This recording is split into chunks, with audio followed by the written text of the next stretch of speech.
సమావేశాల్లో 2024-25 వార్షిక ఏడాదికి పూర్తి స్థాయి బడ్జెట్ ను ఎన్డీఏ ప్రభుత్వం ప్రవేశపెట్టింది. కేంద్ర బడ్జెట్ కు సంబంధించి పార్లమెంటు ఆమోదాల ప్రక్రియ పూర్తయింది.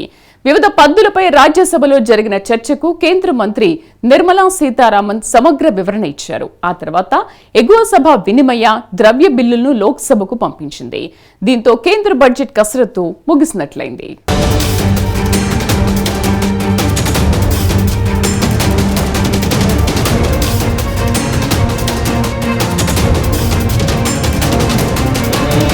పార్లమెంట్ ఉభయ సభలు నిరవధికంగా వాయిదా పడ్డాయి. వాస్తవానికి షెడ్యూల్ ప్రకారం ఈ సమావేశాలు ఈ నెల 12 వరకు జరగాల్సి ఉంది.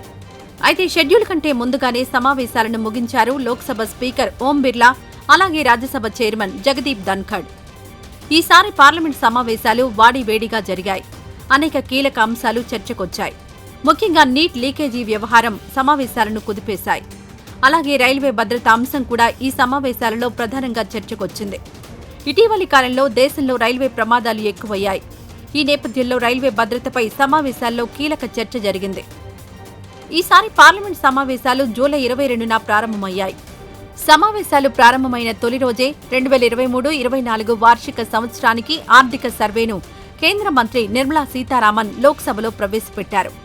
ఆ మర్నాడు అంటే జూలై 23న 2024-25 ఆర్థిక సంవత్సరానికి సంబంధించి పూర్తిస్థాయి బడ్జెట్ను ఎన్డీఏ ప్రభుత్వం లోక్సభలో ప్రవేశపెట్టింది. కేంద్ర బడ్జెట్పై ఉభయ సభల్లో వాడివేడిగా చర్చ జరిగింది. లోక్సభలో అయితే ప్రతిపక్ష నాయకుడు రాహుల్ గాంధీ కేంద్ర ప్రభుత్వంపై మండిపడ్డారు. ఈ సందర్భంగా ఎన్డీఏ ప్రభుత్వ తీరును ఆయన దుయ్యబట్టారు. బీజేపీ వ్యూహాలు, ఎత్తుగడలను అలనాటి అభిమన్యుణ్ణి హతమార్చిన పద్మ వ్యూహంతో రాహుల్ గాంధీ పోల్చారు. हजारों साल पहले हरियाणा में कुरुक्षेत्र में एक युवा को, अभिमन्यु को 6 लोगों ने चक्रव्यूह में मारा था। 6 चक्रव्यूह में फंसाकर मारा था। सर, चक्रव्यूह के अंदर डर होता है, हिंसा होती है, और अभिमन्यु को चक्रव्यूह में फंसाकर, ट्रैप कर 6 लोगों ने मारा। मैंने चक्रव्यूह के बारे में थोड़ी रिसर्च की और पता लगा कि चक्रव्यूह का एक दूसरा नाम होता है पद्मव्यूह, मतलब लोटस फॉर्मेशन। तो जो चक्रव्यूह होता है स्पीकर सर, वो लोटस के शेप में होता है, कमल के फूल के शेप में होता है। 21वीं सदी में सर एक नया चक्रव्यूह तैयार हुआ है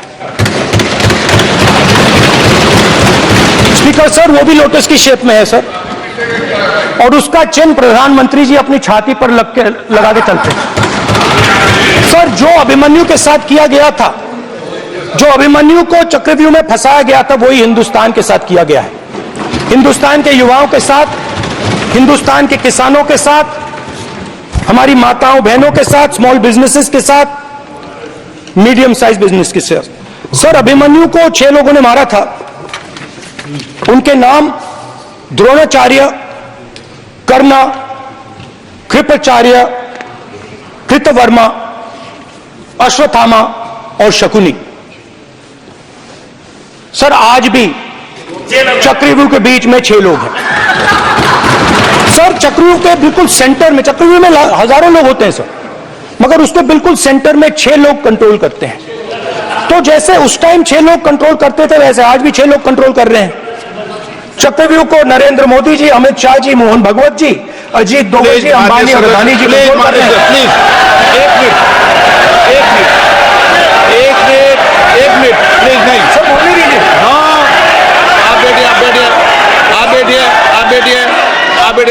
ప్రతిపక్ష నాయకుడు రాహుల్ గాంధీ వ్యాఖ్యతో లోక్సభలో ఒక్కసారిగా దుమారం చెలరేగింది. దీంతో అధికార ప్రతిపక్ష సభ్యుల మధ్య మాటల యుద్ధం జరిగింది. आदरणीय सभापति जी, गंभीर बात है कि आज हिंदुओं पर झूठा आरोप लगाने की साजिश हो रही है, गंभीर षड्यंत्र हो रहा है। आदरणीय सभापति जी, ये कहा गया हिंदू हिंसक होते हैं?